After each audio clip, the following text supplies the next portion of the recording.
जय श्री राम दोस्तों, मैं आशीष शर्मा सारथी अकादमी के इस ऑनलाइन प्लेटफॉर्म पर आपका बहुत बहुत स्वागत करता हूं। दोस्तों, आज हम लोग भारत की राज्य व्यवस्था या भारत के संविधान में एक टॉपिक पढ़ा जाता है जिसको हम लोग संसदीय शासन प्रणाली कहते हैं, उसके ऊपर चर्चा करने वाले हैं। संसदीय प्रणाली या फिर पार्लियामेंट्री फॉर्म ऑफ गवर्नमेंट क्या होता है, ये हम लोग जानेंगे आज। ठीक है, तो संसदीय शासन प्रणाली होता क्या है, इसमें कुछ चीज़ें हैं जो हम लोग देखेंगे और उनके ऊपर चर्चा करेंगे। सबसे पहले हम बात करेंगे कि इसका ओरिजिन कहां पर हुआ, इसकी उत्पत्ति कहां पर हुई। तो दोस्तों, हम सभी को पता है संसदीय शासन व्यवस्था जो सर्वप्रथम लेकर के आया था वो देश था ब्रिटेन। ब्रिटेन ने इस व्यवस्था का आविष्कार किया और ब्रिटेन के बाद यूरोप के कई सारे देशों ने इस व्यवस्था को अपनाया और साथ ही साथ भारत भी ब्रिटेन का एक उपनिवेश था, कॉलोनी था। तो जाहिर सी बात है, ब्रिटेन की जो पार्लियामेंट थी वही भारत के संदर्भ में भी नीतियों का निर्माण करती थी, कानूनों का निर्माण करती थी। और उसी के तहत ब्रिटेन ने सबसे पहले भारत में गवर्नमेंट ऑफ इंडिया एक्ट 1919 और फिर बाद में गवर्नमेंट ऑफ इंडिया एक्ट या भारत शासन अधिनियम 1935, इन दो एक्टों के माध्यम से ये जो संसदीय शासन प्रणाली है इसको भारत में लागू किया। और भारत में जब इसको लागू किया गया तो ये व्यवस्था भारत में लगभग 1947 तक, जब तक हम आज़ाद नहीं हुए तब तक संसदीय शासन प्रणाली भारत में बनी रही, अर्थात एक लंबा अनुभव, एक्सपीरियंस भारत को इसका हो चुका था। अब जब बात आई संविधान बनाने वाले संविधान निर्माताओं के समक्ष के भारत में कौन सी शासन व्यवस्था अपनाई जाए, तो संविधान निर्माताओं ने दो व्यवस्थाओं को जो है तवज्जो दी। एक थी आपकी अध्यक्षीय शासन प्रणाली और दूसरी हो गई आपकी संसदीय शासन प्रणाली। अब जाहिर सी बात है, जिस को लेकर के आपका एक्सपीरियंस अच्छा होगा और अनुभव के साथ साथ आप ज़्यादा फैमिलियर भी होते हो, जिनके साथ उनके साथ रहना पसंद करते हो, तो भारत भी लंबे समय से इस प्रणाली के साथ था। इसका एक्सपीरियंस भी अच्छा खासा था। अध्यक्षीय शासन प्रणाली एकदम नई शासन प्रणाली हो जाती भारत के लिए, इसलिए इसको क्या किया गया, खारिज कर दिया गया। और भारत में इसी व्यवस्था को जो ब्रिटेन ने 1919 और 1935 के भारत शासन अधिनियम के द्वारा लागू की थी, संसदीय शासन प्रणाली, इस व्यवस्था को भारत में संविधान निर्माताओं ने अपना लिया। तो ये तो हो गई बात के ओरिजिन कहाँ हुआ और भारत में इस व्यवस्था को अपनाने के पीछे क्या कारण था, संविधान निर्माताओं ने इसको तवज्जो क्यों दी। दोस्तों, एक और इंपॉर्टेंट चीज़ अगर आपने देखी हो तो ये दो ही एक्ट आपको पिछले सिलेबस में रखे गए थे। जो 2020 में MPPSC का सिलेबस चेंज किया गया था तो प्रीलिम्स में ये केवल ये दो ही एक्ट रह गए थे। तो इन दो एक्ट के माध्यम से MPPSC आयोग हमसे केवल संसदीय शासन प्रणाली के संदर्भ में ही जानना चाह रहा था। और आप क्वेश्चन उठा करके देखेंगे तो क्वेश्चन बेसिकली भारत में संसदीय व्यवस्था के ऊपर ही आधारित रहे थे। इन दो एक्ट से जब भी क्वेश्चन पूछा गया 2020 से लेकर के 2023 तक के प्रीलिम्स के एग्जाम में, वो क्वेश्चन इसी संसदीय शासन प्रणाली के इर्द गिर्द घूमता रहा। तो कोई भी चीज़ या सिलेबस में चेंज होता है वो अकारण नहीं होता, उसके पीछे कुछ ना कुछ कारण होता है। बस हमें थोड़ा हमारे सिलेबस में या पाठ्यक्रम में जब उस विषय में झांकने की आवश्यकता होती है और हमें पता चल जाता है कि क्यों ये पाठ्यक्रम में बदलाव किया गया है। तो यहाँ तक तो क्लियर हो गया होगा। ऑरिजिन कहाँ हुआ दोस्तों, ऑरिजिन हुआ ब्रिटेन में। और भारत में क्यों लागू किया गया, तो डेफिनेटली हमारा अनुभव और दूसरा इस व्यवस्था के साथ हम फैमिलियर। अब बात आती है दोस्तों कि ये जो व्यवस्था है ये होती क्या है, संसदीय शासन प्रणाली होती क्या है। तो दोस्तों, संसदीय शासन प्रणाली की जब हम बात करते हैं तो बेसिकली ये एक ऐसी व्यवस्था होती है जहां पर संसद तो होती ही है, ठीक है, और संसद के अंदर दो सदन भी होते हैं। एक सदन होगा आपका लोकसभा और एक सदन होगा आपका राज्यसभा, अर्थात बाइकैमरल, द्विसदनीय व्यवस्था। अब ये 1919 के एक्ट के द्वारा भारत में लागू की गई थी, हम सभी को पता है ना, ब्रिटिश काल में। तो लोकसभा और राज्यसभा ये दो सदन होंगे, एक लोअर हाउस होगा और एक अपर हाउस होगा, ठीक है। ये दो सदन होते हैं। लेकिन इसमें होता क्या है, तो इसमें होता ये है कि सबसे पहले एक चीज़ आप समझ लें कि किस प्रिंसिपल पर आधारित है। अगर ये सिद्धांत आपने समझ लिया तो आपको संसदीय शासन प्रणाली बड़ी आसानी से समझ में आ जाएगी और भारत में ये किस हद तक लागू की गई है वो भी समझ में आ जाएगा। सिद्धांत की यदि बात की जाए तो इसके तहत जो प्रिंसिपल अपनाया जाता है वो प्रिंसिपल है कि ये जो व्यवस्था है वो विधायिका और कार्यपालिका, अर्थात जो विधि बनाने वाला निकाय है और विधि को लागू करने वाला निकाय है, विधायिका और कार्यपालिका के मध्य समन्वय की बात करता है। अर्थात यहाँ पर विधायिका और कार्यपालिका दोनों मिलकर काम करेंगे, उस व्यवस्था को संसदीय शासन प्रणाली या पार्लियामेंट्री फॉर्म ऑफ गवर्नमेंट कहा जाता है। अब ये विधायिका और कार्यपालिका मिलकर कैसे बात करेंगे, ठीक है, ये क्वेश्चन आपके माइंड में आना चाहिए। तो विधायिका का तात्पर्य हो गया आपका संसद और कार्यपालिका की यदि बात की जाए तो ये है सरकार। सरकार अर्थात आपका मंत्री परिषद और इसका हेड जो होता है PM, है ना, प्रधानमंत्री और मंत्रिपरिषद। तो विधायिका और कार्यपालिका के मध्य समन्वय की बात की जा रही है। ये समन्वय कैसे स्थापित होता है ये समझ में आ गया तो आपको संसदीय शासन प्रणाली भी समझ में आ जाएगी। तो दोस्तों, जब हम बात करते हैं भारत में विधायिका और कार्यपालिका की, ठीक है, शासन के तीन प्रमुख अंग होते हैं, विधायिका, कार्यपालिका और न्यायपालिका। तो जब हम बात करते हैं भारत में विधायिका और कार्यपालिका के मध्य समन्वय, ठीक है, तो ये समन्वय कैसे स्थापित होता है उसको समझने से पहले एक छोटी सी चीज और आप समझ लो कि भारत में, ठीक है, ये जो समन्वय है ये विधायक और कार्यपालिका के मध्य ही रखा गया है, जबकि ये समन्वय न्यायपालिका यहाँ पर नहीं है, वो भी शासन का एक प्रमुख अंग है। तो हम सभी को बताया कि अनुच्छेद 50 में हम लोगों ने, ठीक है, एक चीज कही है, हमने कहा है कि भैया कार्यपालिका का न्यायपालिका से क्या होना चाहिए, पृथक्करण होना चाहिए, ठीक है, सेपरेशन होना चाहिए, कार्यपालिका से न्यायपालिका का पृथक्करण होना चाहिए, सेपरेशन ऑफ एग्जीक्यूटिव जो, ठीक है, एग्जीक्यूटिव बॉडी का जुडिशियरी से क्या होना चाहिए, सेपरेशन होना चाहिए, कार्यपालिका का न्यायपालिका से पृथक्करण होना चाहिए। ये बात क्यों कही गई है, तो डेफिनेटली भारतीय संविधान का एक महत्वपूर्ण सिद्धांत है, ठीक है, जिसको हम लोग सेपरेशन ऑफ पावर के नाम से जानते हैं। छोटी सी चीज़ है, इसको समझ लो जल्दी से, शक्ति पृथक्करण, इसको कहा जाता है शक्ति पृथक्करण का सिद्धांत। ठीक, अब ये सेपरेशन ऑफ पावर बेसिकली है क्या, तो जल्दी जल्दी मैं बता देता हूँ। मॉन्टेस्क्यू करके एक बहुत बड़े फिलोसोफर थे, दार्शनिक थे, उन्होंने एक सेपरेशन ऑफ पावर या शक्तियों के पृथक्करण का सिद्धांत दिया। उन्होंने कहा कि किसी भी देश की शासन व्यवस्था के जो 3 प्रमुख अंग होते हैं, विधायिका, कार्यपालिका और न्यायपालिका, विधायिका, कार्यपालिका और न्यायपालिका, ठीक है, ये जो तीनों अंग होते हैं, इन तीनों ही अंगों की जो शक्तियां होती हैं, उन शक्तियों का स्पष्ट विभाजन किया जाना चाहिए और कोई भी व्यक्ति किसी एक निकाय का ही मेंबर हो सकता है। अर्थात यदि कोई व्यक्ति विधायिका का मेंबर है तो वो कार्यपालिका या न्यायपालिका का सदस्य नहीं हो सकता। इसी प्रकार कोई न्यायपालिका का सदस्य है तो वो विधायिका या कार्यपालिका का सदस्य नहीं हो सकता, कोई कार्यपालिका का सदस्य है तो विधायिका न्यायपालिका का सदस्य नहीं हो सकता। कुल मिलाकर उनका कहने का मतलब यह था कि तीनों जो शासन के अंग हैं वो अलग अलग होने चाहिए, तीनों के सदस्य भी अलग अलग होने चाहिए और तीनों की शक्तियां भी अलग अलग होनी चाहिए।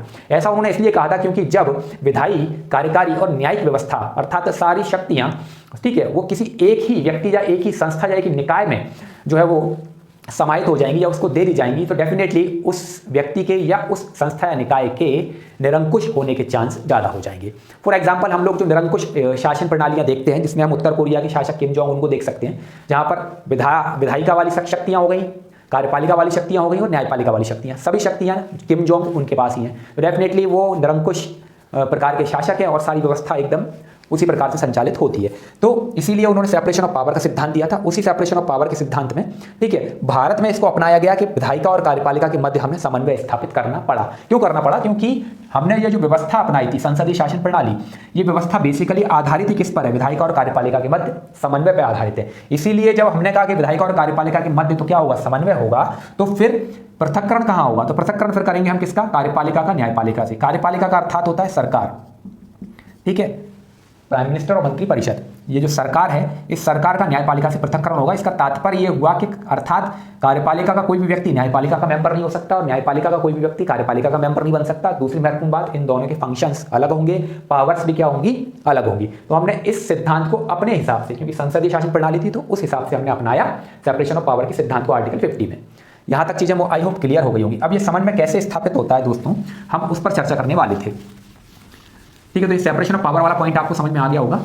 अब ये समन्वय विधायक और कार्यपालिका के मध्य कैसे स्थापित होता है, तो बहुत सिंपल सी चीज़ है, ठीक है, कि कार्यपालिका और विधायिका के मध्य समन्वय कैसे स्थापित होगा। तो दोस्तों हम सभी को पता है कि भारत में क्या है? पार्लियामेंट है। पार्लियामेंट के 2 अंग हैं, एक हो गया लोकसभा, एक हो गया राज्यसभा, ठीक है। लोकसभा में हम लोग चुनकर मेंबर ऑफ पार्लियामेंट भेजते हैं, यहाँ पर भी मेंबर ऑफ पार्लियामेंट चुने जाते हैं। लोकसभा के जो सदस्य होते हैं उनका निर्वाचन हम लोग डायरेक्ट करते हैं, या डायरेक्ट जनता के द्वारा जनप्रतिनिधियों का चुनाव करके, ठीक है, वहाँ पर प्रत्यक्ष निर्वाचन के माध्यम से मेंबर ऑफ पार्लियामेंट चुने जाते हैं, ठीक है। यहाँ तक क्लियर है। इसके बाद राज्यसभा की बात करें, यहाँ भी मेंबर ऑफ पार्लियामेंट ही होते हैं और ये जो मेंबर ऑफ पार्लियामेंट है ये इनडायरेक्ट अर्थात अप्रत्यक्ष रूप से चुने जाते हैं और इनका चुनाव भी हमारे द्वारा ही चुने हुए जनप्रतिनिधि होते हैं, ठीक है, जो हम लोग कहाँ चुनते हैं? जिन्हें हम लोग चुनते हैं राज्यों की विधानसभाओं में, ठीक है। तो उनके द्वारा चुन करके यहाँ भेजे जाते हैं। तो ये जो मेंबर ऑफ पार्लियामेंट हैं अर्थात इन्हें संसद के सदस्य कहा जाता है और इन सदस्यों से ही संसद की जो संरचना है वो निर्धारित होती है, ठीक है, संरचना का निर्धारण होता है, ठीक है। यहाँ तक क्लियर हो गया होगा आपको। जब संसद का निर्धारण हो जाता है, संसद का क्या हो जाता है? निर्धारण मतलब संसद का गठन हो गया। तो डेफिनेटली अब संसद तो विधायी अंग है, इसका काम है विधि का निर्माण करना, लेकिन शासन को चलाने के लिए हमको क्या चाहिए? कार्यकारी अंग भी चाहिए, कार्यपालिका चाहिए। और कार्यपालिका का तात्पर्य होता है क्या? सरकार। तो सरकार कैसे बनेगी? तो यहाँ पर विधायिका में से ही कुछ लोग, जिनको विधायिका में क्या प्राप्त होगा? बहुमत प्राप्त होगा। और बेसिकली ये बहुमत संसदीय शासन प्रणाली में कहाँ पर मैंडेटरी होता है? तो लोकसभा में। अर्थात जिस किसी भी राजनीतिक दल को चुनाव में लोकसभा में बहुमत प्राप्त हो जाता है, वही किसका गठन करेगा? सरकार का। अर्थात कार्यकारी जो अंग है या कार्यपालिका की जो व्यवस्था है वो उसी राजनीतिक दल के पास पहुंच जाती है।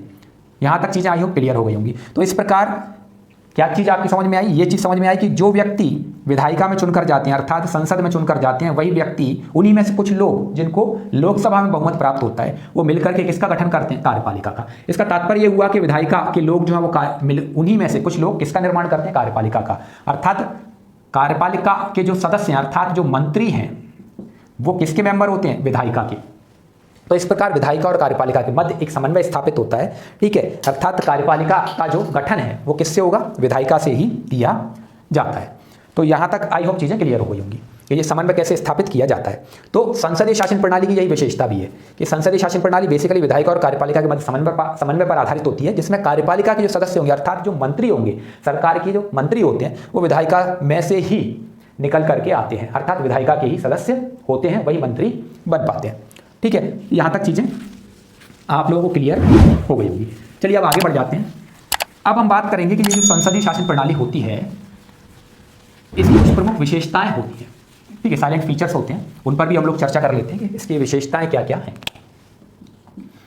तो इनकी जब विशेषताओं की बात करते हैं हम लोग, तो विशेषताओं में सबसे पहली विशेषता तो यही होगी कि संसदीय शासन प्रणाली है तो डेफिनेटली क्या होगा? द्विसदनीय व्यवस्था होगी यहाँ पर, अर्थात 2 सदन होंगे।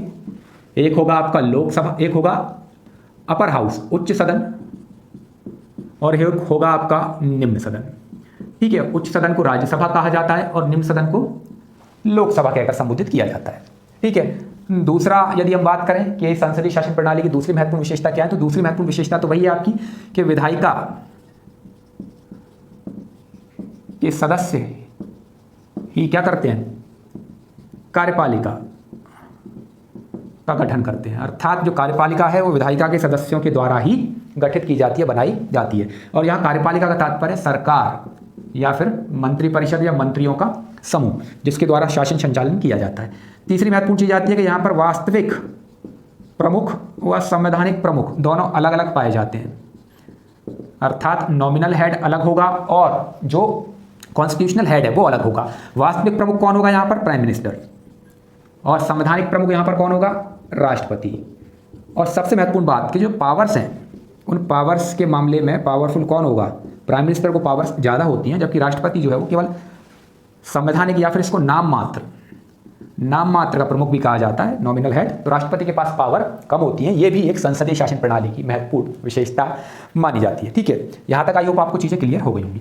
इसके अलावा इसमें एक और महत्वपूर्ण चीज़ जो है वो देखी जाती है कि जो सरकार की व्यवस्था होती है, अर्थात जो प्राइम मिनिस्टर होता है वो सेंटर ऑफ पावर होता है। जो पीएम होगा वो शक्ति का केंद्र होता है। यहाँ पर जितनी भी पावर है उनका एक्चुअल में जो उपभोग करता है या यूज़ करता है वो कौन करता है? प्राइम मिनिस्टर करता है, ठीक है, अपनी मंत्रिपरिषद की सहायता से करता है। और राष्ट्रपति, हम लोग देखेंगे संविधान में आगे पढ़ेंगे कि राष्ट्रपति काउंसिल ऑफ मिनिस्टर की सलाह मानने के लिए बाध्य है। एक बार उसको पुनर्विचार का मौका दिया जाता है, लेकिन फिर भी वो अल्टीमेटली बाध्य ही है, ठीक है। मतलब राष्ट्रपति के पास कोई भी पावर कार्यपालिका के मामले में या फिर हम बात करें विधायिका के मामले में बहुत ज़्यादा पावर्स नहीं है। अल्टीमेट पावर किसके पास होती है? प्राइम मिनिस्टर के पास, ठीक है। प्राइम मिनिस्टर किसके माध्यम से? काउंसिल ऑफ मिनिस्टर के माध्यम से अपनी पावर्स का जो, ठीक है, इस्तेमाल करता है। इसके अलावा यहाँ पर और क्या इंपॉर्टेंट चीज़ आती है संसदीय शासन प्रणाली में? तो देखिए संसदीय शासन प्रणाली में एक और जो महत्वपूर्ण पॉइंट आता है आपका कि इसमें आता है आपका सामूहिक उत्तरदायित्व, ठीक है। इसके बारे में कहा जाता है सामूहिक उत्तरदायित्व या फिर कलेक्टिव रेस्पॉन्सिबिलिटी। ये क्या होता है? तो सामूहिक उत्तरदायित्व बेसिकली इसमें ऐसा कह सकते हो आप कि यदि किसी एक मंत्री के विरुद्ध भी अविश्वास प्रस्ताव लाया जाता है और यह अविश्वास प्रस्ताव पारित हो जाता है किसी एक मंत्री के विरुद्ध, तो केवल वो मंत्री ही त्यागपत्र नहीं देगा, बल्कि पूरा का पूरा जो मंत्री परिषद है उसे त्यागपत्र देना पड़ेगा। इसका तात्पर्य ये हुआ कि भाई यहाँ बहुमत की बात चलती है, ठीक है। बहुमत जब तक है तभी तक, क्योंकि अविश्वास प्रस्ताव पारित होने का तात्पर्य है कि आपके पास बहुमत नहीं है। तो बहुमत जब तक है आपको तभी तक आपकी सरकार रहेगी। और ये बहुमत कहाँ होना चाहिए? आपके पास लोकसभा में, ठीक है। और ये जो उत्तरदायित्व की बात की जा रही है, ये उत्तरदायित्व किसके प्रति होता है? तो मंत्रिपरिषद सामूहिक रूप से लोकसभा के प्रति। और यदि हम बात करें किसकी? कार्यपालिका की, सरकार की, तो सरकार किसके प्रति? संसद के प्रति जिम्मेदार होती है, ठीक है। तो सामूहिक उत्तरदायित्व होता है, कलेक्टिव रेस्पॉन्सिबिलिटी होती है। इसलिए मंत्रिपरिषद के बारे में कहा जाता है कि ये जो मंत्री होते हैं ये साथ साथ तैरते हैं और साथ साथ डूबते हैं। ठीक है, अर्थात कोई एक मंत्री तैर रहा है तो इसका मतलब ये नहीं कि वो अकेला तैर रहा है, पूरा मंत्री परिषद उसके साथ तैर रहा है, और यदि कोई एक मंत्री डूबेगा तो पूरा मंत्री परिषद उसके साथ डूब जाएगा। ठीक है, इसके अलावा एक और चीज कि इसमें यदि हम बात करें अकाउंटेबिलिटी की, तो सरकार या कार्यपालिका ये तो किसके प्रति जिम्मेदार होगी, इसकी रेस्पॉन्सिबिलिटी किसके प्रति है, संसद के प्रति। ठीक है, जबकि जो मंत्री परिषद होता है उसका सामूहिक उत्तरदायित्व होता है किसके प्रति, लोकसभा के प्रति। तो ये कुछ चीजें थी जो साइलेंट फीचर्स के तौर पर या विशेषताओं के तौर पर काउंट की जाती हैं, ठीक है, संसदीय शासन प्रणाली के। तो आई होप आपको ये चीजें समझ में आ गई होंगी। अब इसी के अगेंस्ट एक चीज और आती है अध्यक्षीय शासन प्रणाली, presidential form of government. Presidential form of government क्या होता है, आप लोग यूएसए की व्यवस्था के संदर्भ में जानते होंगे, वहां पर प्राइम मिनिस्टर की जगह प्रेसिडेंट जो होता है वो सबसे पावरफुल होता है। वहां पर भी विधायिका होती है और वहां पर भी कार्यपालिका होती है।